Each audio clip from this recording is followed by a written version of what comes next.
Baik, selamat sore. Perkenalkan kami dari kelompok 3. Di sini kami akan mempresentasikan materi tentang keamanan network layer. Sebelum itu, izinkan kami memperkenalkan diri.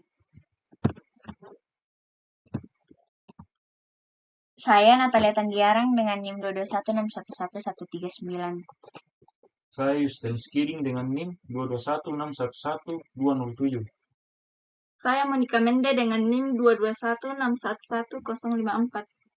Saya Prabu Sumandre dengan NIM 218611201. Saya Giovanni Lewi Tangkisalo dengan NIM 221611138. Saya Dela Dominic Axel dengan NIM 221611002.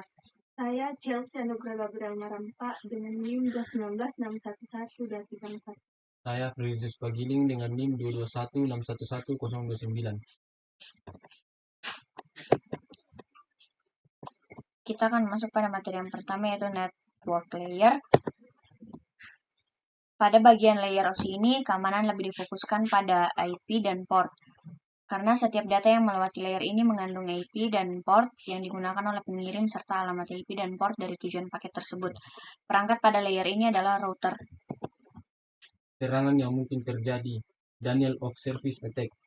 Pada layar OSI bagian network, DOS attack dapat dilakukan dengan membanjiri jaringan dengan paket data yang tidak valid, atau membanjiri jaringan dengan permintaan koneksi yang berlebihan. Berikutnya tindakan pencegahan DOS attack. Yang pertama, menerapkan firewall yang dapat memblokir lalu lintas jaringan yang mencurigakan. Yang kedua, menggunakan software yang dapat mendeteksi dan mencegah DOS attack. Yang ketiga, menambah bandwidth atau memperbaiki konfigurasi jaringan. Selanjutnya, attacker yang melakukan reconfiguration. Serangan jenis ini dilakukan dengan melakukan konfigurasi ulang pada router dan mengubah konfigurasi jaringan sesuai dengan keinginannya. Hal ini dapat menyebabkan jaringan menjadi tidak stabil, bahkan tidak berfungsi.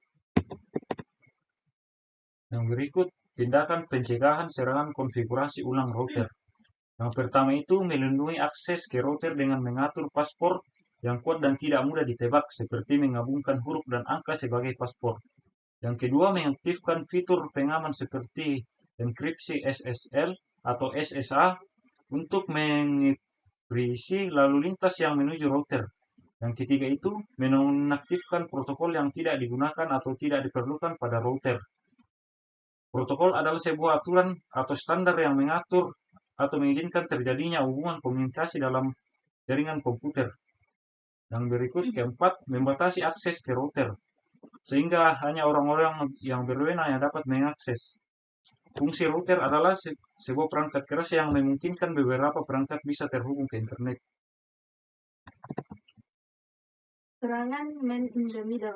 Dalam serangan ini, penyerang memanipulasi data paket jaringan untuk membuatnya terlihat seperti berasal dari sumber yang sah dan kemudian mengirimnya ke tujuan yang salah.